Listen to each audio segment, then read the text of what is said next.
75वें स्वतंत्रता दिवस के पूर्व भारत सरकार ने विभाजन विभीषिका स्मृति दिवस मनाने का निर्णय लिया।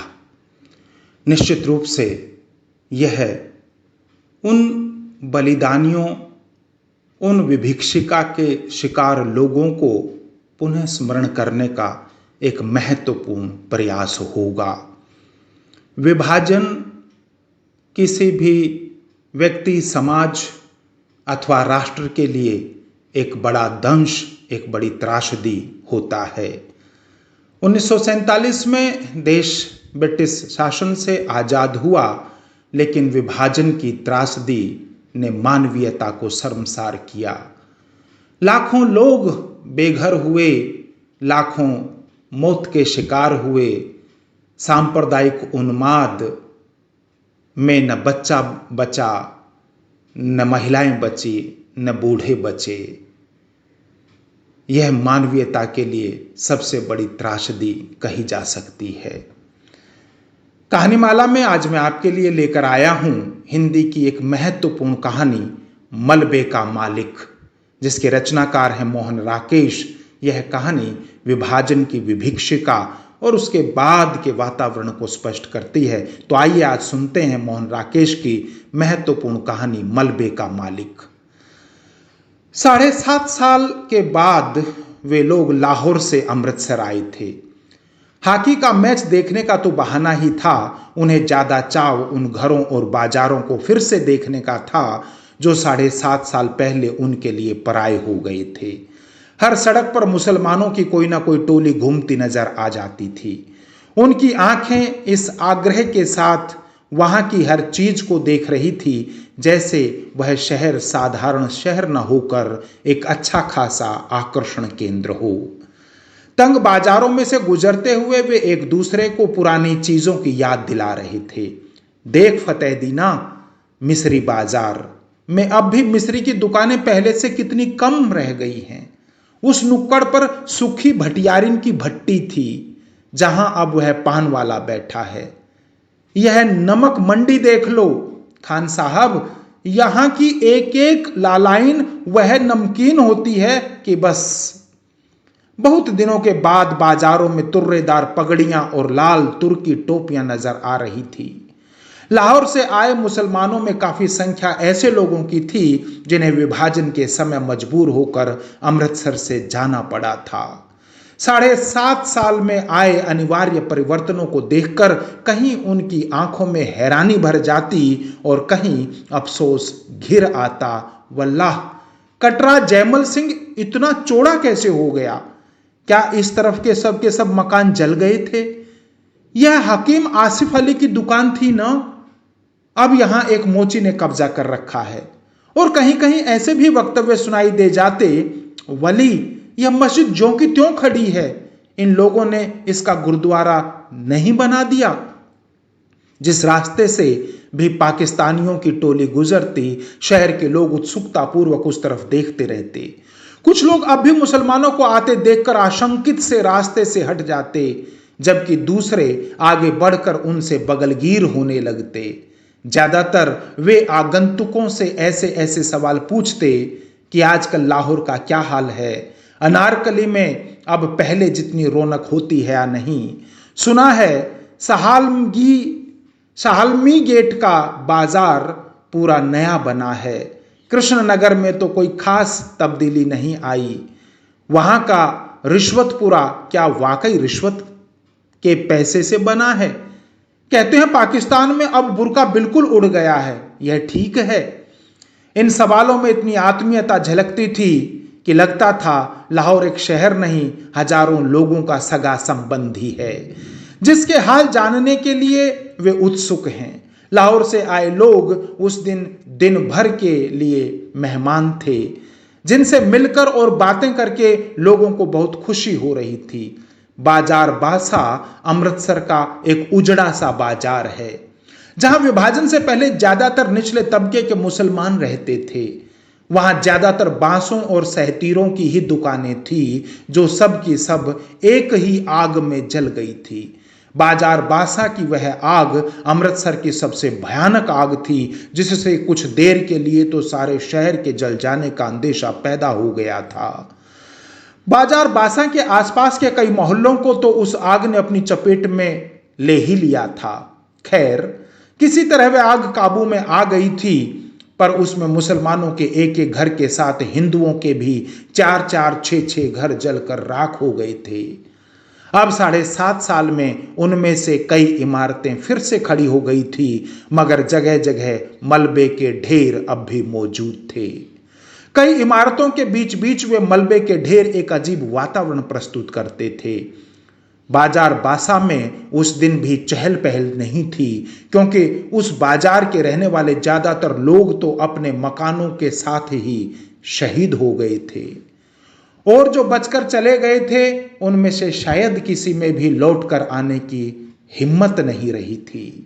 सिर्फ एक दुबला पतला बुढ़ा मुसलमान ही उस दिन उस वीरान बाजार में आया और वहां की नई और जली हुई इमारतों को देखकर जैसे भूल भुलैया में पड़ गया। बाईं तरफ जाने वाली गली के पास पहुंचकर उसके पैर अंदर मुड़ने को हुए, मगर फिर वह हिचकिचाकर वहां बाहर ही खड़ा रह गया, जैसे उसे विश्वास नहीं हुआ कि यह वही गली है जिसमें वह जाना चाहता है। गली में एक तरफ कुछ बच्चे कीड़ी कीड़ा खेल रहे थे और कुछ फासले पर 2 स्त्रियां ऊंची आवाज में चीखती हुई एक दूसरी को गालियां दे रही थी। सब कुछ बदल गया, मगर बोलियां नहीं बदली। बूढ़े मुसलमान ने धीमे स्वर में अपने से कहा और छड़ी का सहारा लिए खड़ा रहा। उसके घुटने पाजामे से बाहर को निकल रहे थे। घुटने से थोड़ा ऊपर शेरवानी में 3-4 पैबंद लगे थे। गली से एक बच्चा रोता हुआ बाहर आ रहा था। उसने उसे पुचकारा, इधर आ बेटे, आ, तुझे चीजी देंगे, आ। और वह अपनी जेब में हाथ डालकर उसे देने के लिए कोई चीज ढूंढने लगा। बच्चा एक क्षण के लिए चुप कर गया, लेकिन फिर उसी तरह होंठ बिसुर कर रोने लगा। एक 16-17 साल की लड़की गली के अंदर से दौड़ती हुई आई और बच्चे को बाह से पकड़कर गली में ले चली। बच्चा रोने के साथ साथ अपनी बाह छुड़ाने के लिए मचलने लगा। लड़की ने उसे अपनी बाहों में उठाकर साथ सटा लिया और उसका मुंह चूमती हुई बोली, चुप कर कसम खाने, रोएगा तो वह मुसलमान तुझे पकड़ कर ले जाएगा। कह रही हूं चुप कर। बूढ़े मुसलमान ने बच्चे को देने के लिए जो पैसा निकाला था वह उसने वापस जेब में रख लिया। सिर से टोपी उतारकर वह थोड़ा खुजलाया और टोपी अपनी बगल में दबा ली। उसका गला खुश्क हो रहा था और घुटने थोड़ा कांप रहे थे। उसने गली के बाहर की एक बंद दुकान के तख्ते का सहारा ले लिया और टोपी फिर से सिर पर लगा ली। गली के सामने जहां पहले ऊंचे ऊंचे सहतीर रखे रहते थे, वहां अब एक तिमंजिला मकान खड़ा था। सामने बिजली के तार पर 2 मोटी मोटी चीलें बिल्कुल जड़ सी बैठी हुई थी। बिजली के खंबे के पास थोड़ी धूप थी। वह कई पल धूप में उजड़ते जर्रों को देखता रहा, फिर उसके मुंह से निकला, या मालिक। एक नवयुवक चाबियों का गुच्छा घुमाता गली की तरफ आया। बुढ़े को वहां खड़े देखकर उसने पूछा, कहिए मियाँ जी, यहां किस लिए खड़े हैं? बूढ़े मुसलमान को छाती और बाहों में हल्की सी कंपकपी महसूस हुई। उसने होठों पर जबान फेरी और नवयुवक को ध्यान से देखते हुए कहा, बेटे, तेरा नाम मनोरी है ना? नवयुवक ने चाबियों के गुच्छे को हिलाना बंद करके अपनी मुट्ठी में ले लिया और कुछ आश्चर्य के साथ पूछा, आपको मेरा नाम कैसे मालूम है? 7.5 साल पहले तू इतना सा था, कहकर बुढ़े ने मुस्कुराने की कोशिश की। आप आज पाकिस्तान से आए हैं? हाँ, पहले हम इसी गली में रहते थे, बुढ़े ने कहा। मेरा लड़का चिरागदीन तुम लोगों का दर्जी था। तकसीम से 6 महीने पहले हम लोगों ने यहां अपना नया मकान बनवाया था। ओ गनी मियां, मनोरी ने पहचान कर कहा। हाँ बेटे, मैं तुम लोगों का गनी मियां हूं। चिराग और उसके बीवी बच्चे तो अब मुझे मिल नहीं सकते, मगर मैंने सोचा कि एक बार मकान की ही सूरत देख लूं। बुढ़े ने टोपी उतारकर सिर पर हाथ फेरा और अपने आंसुओं को बहने से रोक लिया। तुम तो शायद काफी पहले यहां से चले गए थे। मनोरी के स्वर में संवेदना भर आई। हाँ बेटे, यह मेरी बदबख्ती थी कि मैं अकेला पहले निकल कर चला गया था। यहां रहता तो उसके साथ मैं भी। कहते हुए उसे एहसास हो आया कि यह बात उसे नहीं कहनी चाहिए। उसने बात को मुंह में रोक लिया, पर आंखों में आए आंसुओं को नीचे बह जाने दिया। छोड़ो गनी मियां, अब उन बातों को सोचने में क्या रखा है। मनोरी ने गनी की बाह अपने हाथ में ले ली। चलो तुम्हें तुम्हारा घर दिखा दूं। गली में खबर इस तरह फैली थी कि गली के बाहर एक मुसलमान खड़ा है जो रामदासी के लड़के को उठाने जा रहा था। उसकी बहन वक्त पर उसे पकड़ लाई, नहीं तो वह मुसलमान उसे ले गया होता। यह खबर मिलते ही जो स्त्रियां गली में पीढ़े बिछाकर बैठी थी, वे पीढ़े उठाकर घरों के अंदर चली गई। गली में खेलते बच्चों को भी उन्होंने पुकार पुकार कर घरों के अंदर बुला लिया। मनोरी गनी को लेकर गली में दाखिल हुआ तो गली में सिर्फ एक फेरी वाला रह गया था, या रखा पहलवान जो कुएं पर उगे पीपल के नीचे बिखर कर सोया था। हाँ, घरों की खिड़कियों में से और किवाड़ों के पीछे से कई चेहरे गली में झांक रहे थे। मनोरी के साथ गनी को आते देखकर उनमें हल्की चहमगोइयां शुरू हो गई। दाढ़ी के सब बाल सफेद हो जाने के बावजूद चिरागदीन के बाप अब्दुल गनी को पहचानने में लोगों को दिक्कत नहीं हुई। वह था तुम्हारा मकान। मनोरी ने दूर से एक मलबे की तरफ इशारा किया। गनी पल भर ठिठक फटी फटी आंखों से उस तरफ देखता रहा। चिराग और उसके बीवी बच्चों की मौत को वह काफी पहले स्वीकार कर चुका था, मगर अपने नए मकान को इस शक्ल में देखकर उसे जो झुरझुरी हुई, उसके लिए वह तैयार नहीं था। उसकी जबान पहले से और खुश्क हो गई और घुटने भी ज्यादा कांपने लगे। यह मलबा? उसने अविश्वास के साथ पूछ लिया। मनोरी ने उसके चेहरे के बदलते हुए रंग को देखा। उसकी बाह को थोड़ा और सहारा देकर जड़ से स्वर में उत्तर दिया, तुम्हारा मकान उन्हीं दिनों जल गया था। गनी छड़ी के सहारे चलता हुआ किसी तरह मलबे के पास पहुंच गया। मलबे में अब मिट्टी ही मिट्टी थी, जिसमें से जहां तहां टूटी और जली हुई ईंटें बाहर झांक रही थी। लोहे और लकड़ी का सामान उसमें से कब का निकाला जा चुका था। केवल एक जले हुए दरवाजे का चौखट न जाने कैसे बचा रह गया था। पीछे की तरफ दो जली हुई अलमारियां थी, जिनकी कालिख पर अब सफेदी की हल्की हल्की तह उभर आई थी। उस मलबे को पास से देखकर गनी ने कहा, यह बाकी रह गया है, यह। और उसके घुटने जैसे जवाब दे गए और वह वहीं जले हुए चौखट को पकड़कर बैठ गया। क्षण भर बाद उसका सिर भी चौखट से जा सटा और उसके मुंह से बिलखने की सी आवाज निकली, हाय ओए चिराग दीना। जले हुए किवाड़ का वह चौखट मलबे में से सिर निकाले 7.5 साल खड़ा तो रहा था, पर उसकी लकड़ी बुरी तरह भुरभुरा गई थी। गनी के सिर से छूने के कारण उसके कई रेशे झड़कर आसपास बिखर गए। कुछ रेशे गनी की टोपी और बालों पर आ रहे। उन रेशों के साथ एक कैंचुआ भी नीचे गिरा, जो गनी के पैर से 6-8 इंच दूर नाली के साथ साथ बनी ईंटों की पटरी पर इधर उधर सरसराने लगा। वह छिपने के लिए सुराग ढूंढता हुआ जरा सा सिर उठाता, पर कोई जगह न पाकर 2-1 बार सिर पटकने के बाद दूसरी तरफ मुड़ जाता। खिड़कियों से झांकने वाले चेहरों की संख्या अब पहले से कहीं ज्यादा हो गई थी।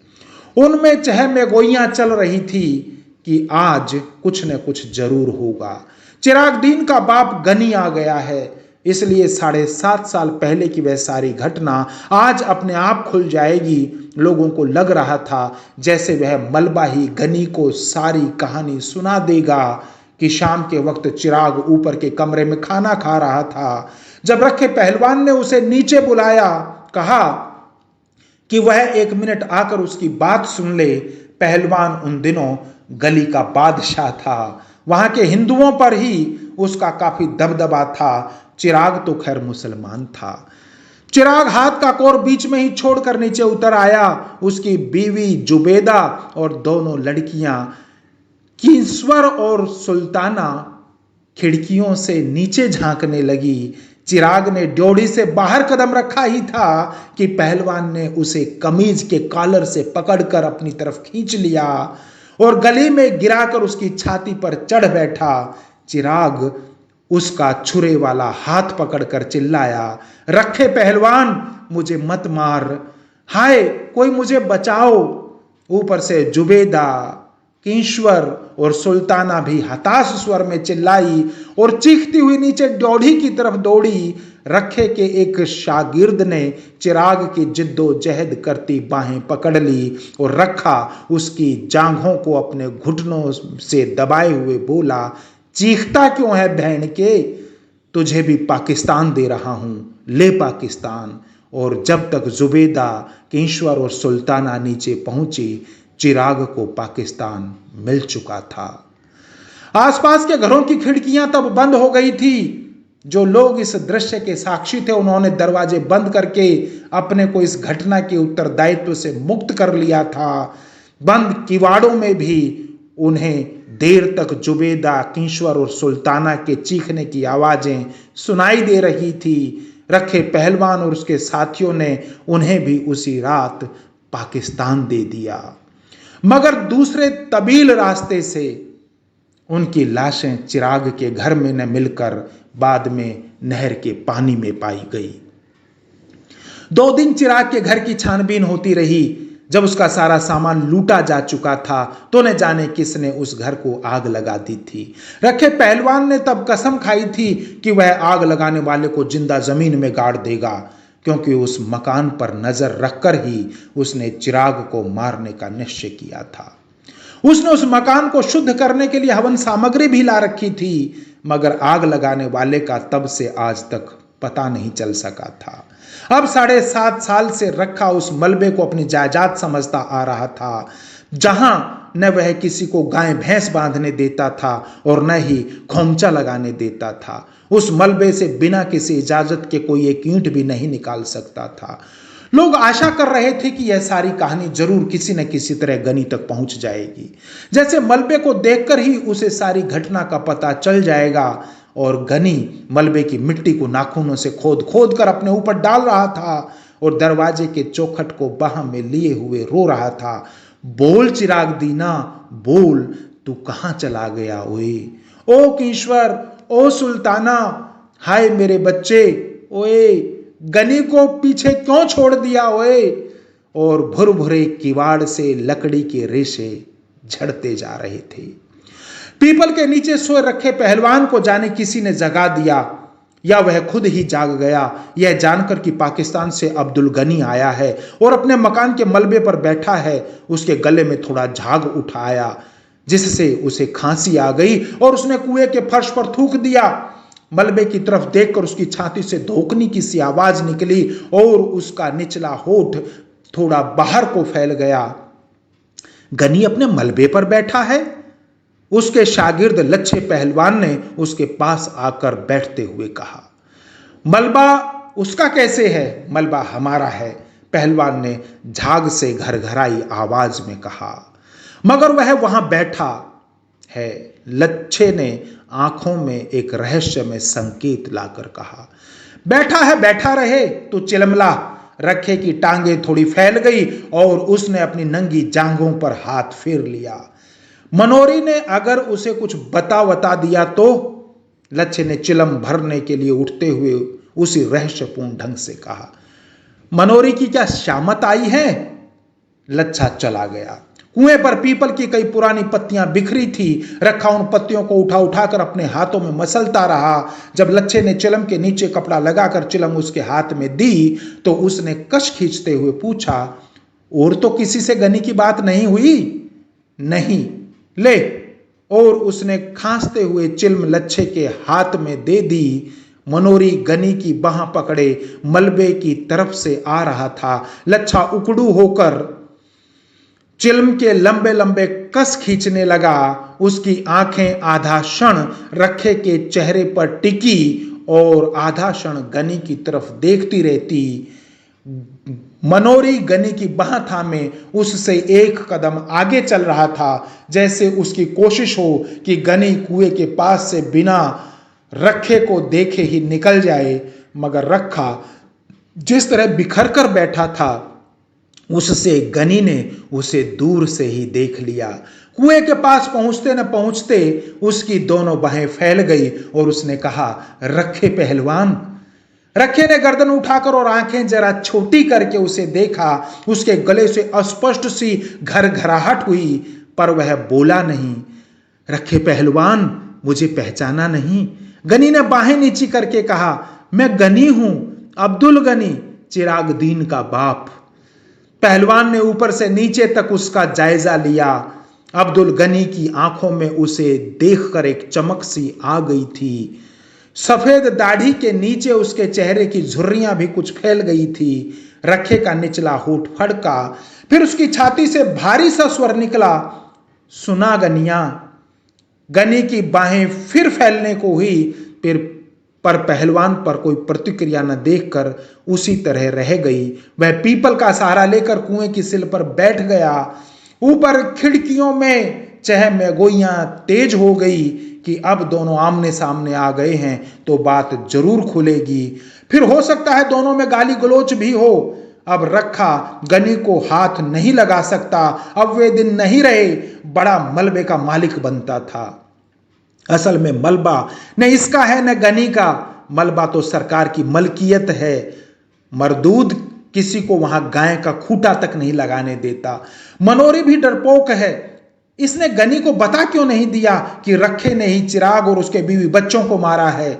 रखा आदमी नहीं सांड है, दिन भर सांड की तरह गली में घूमता है। गनी बेचारा कितना दुबला हो गया है, दाढ़ी के सारे बाल सफेद हो गए हैं।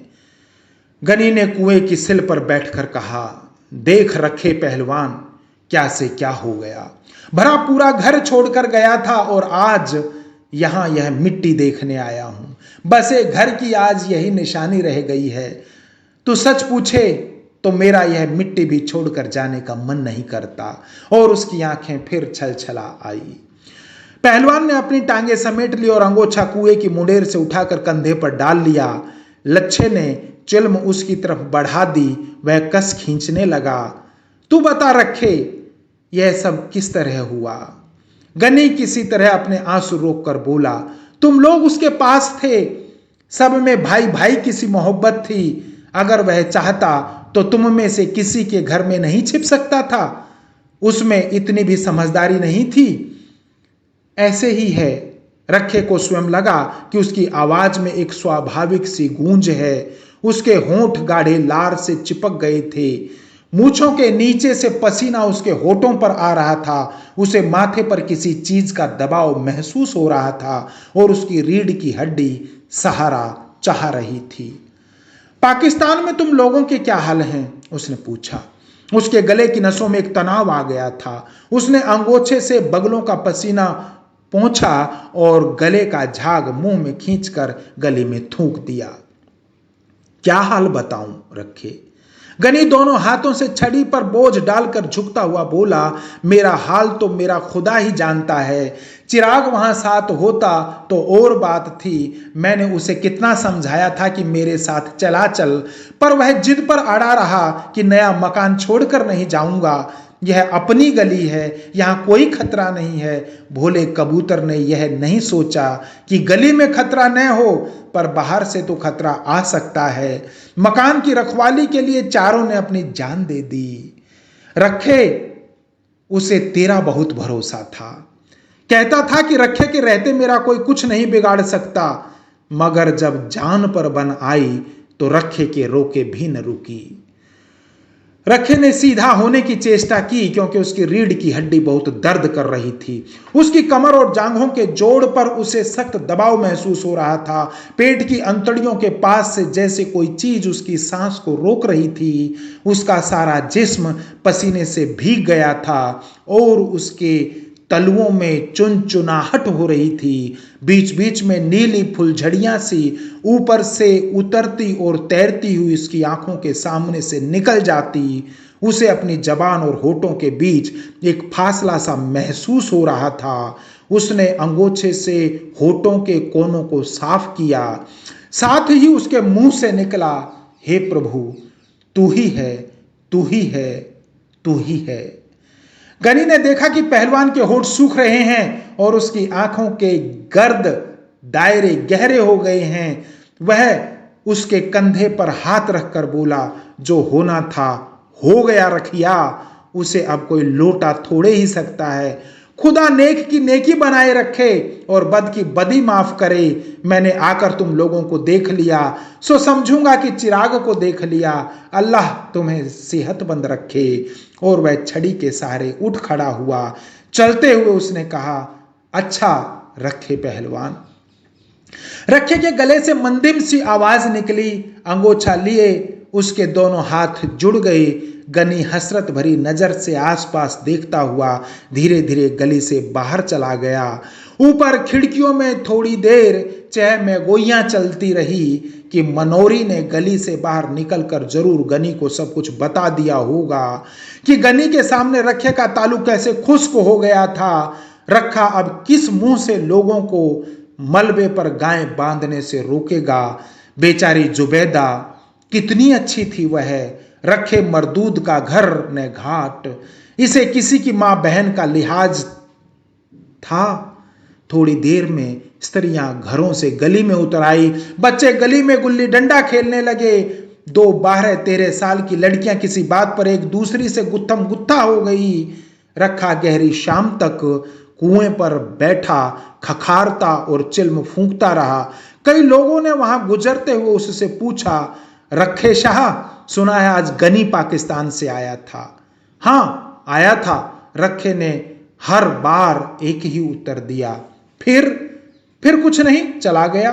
रात होने पर रखा रोज की तरह गली के बाहर बाईं तरफ की दुकान के तख्ते पर आ बैठा। रोज वह रास्ते से गुजरने वाले परिचित लोगों को आवाज दे देकर पास बुला लेता था और उन्हें सट्टे के गुर और सेहत के नुस्खे बताता रहता था। मगर उस दिन वह वहां बैठा लच्छे को अपनी वैष्णो देवी की उस यात्रा का वर्णन सुनाता रहा जो उसने 15 साल पहले की थी। लच्छे को भेजकर वह गली में आया तो मलबे के पास लोकू पंडित की भैंस को देखकर वह आदत के मुताबिक उसे धक्के दे देकर हटाने लगा। तत तत तत तत भैंस को हटाकर वह सुस्ताने के लिए मलबे के चौखट पर बैठ गया। गली उस समय सुनसान थी। कमेटी की बत्ती न होने से वहां शाम से ही अंधेरा हो जाता था। मलबे के नीचे नाली का पानी हल्की आवाज करता बह रहा था। रात की खामोशी को काटती हुई कई तरह की हल्की हल्की आवाजें मलबे की मिट्टी में से सुनाई दे रही थी। चूं चूं चूं, चिक चिक चिक, किर किर किर, चिर चिर चिर। एक भटका हुआ कुआं न जाने कहां से उड़कर उस चौखट पर आ बैठा। उससे लकड़ी के कई रेशे इधर उधर छितरा गए। कोई के वहां बैठते न बैठते मलबे के कोने में लेटा हुआ कुत्ता गुर्रा उठा और जोर जोर से भौंकने लगा। वाऊ वाऊ वाऊ। कौवा कुछ देर सहमा सा चौखट पर बैठा रहा, फिर पंख फड़फड़ाता कुएं के पीपल पर चला गया। कुएं के उड़ जाने पर कुत्ता और नीचे उतर आया और पहलवान की तरफ मुंह करके भौंकने लगा। पहलवान उसे हटाने के लिए भारी आवाज में बोला, दूर दूर दूर।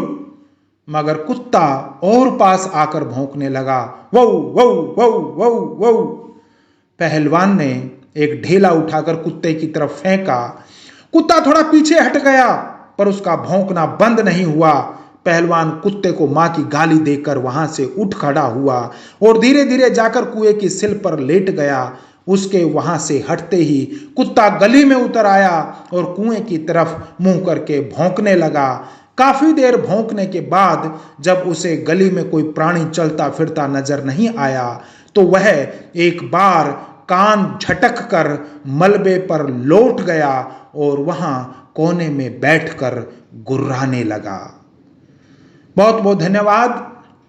आशा करता हूं कि आपको यह कहानी पसंद आई होगी।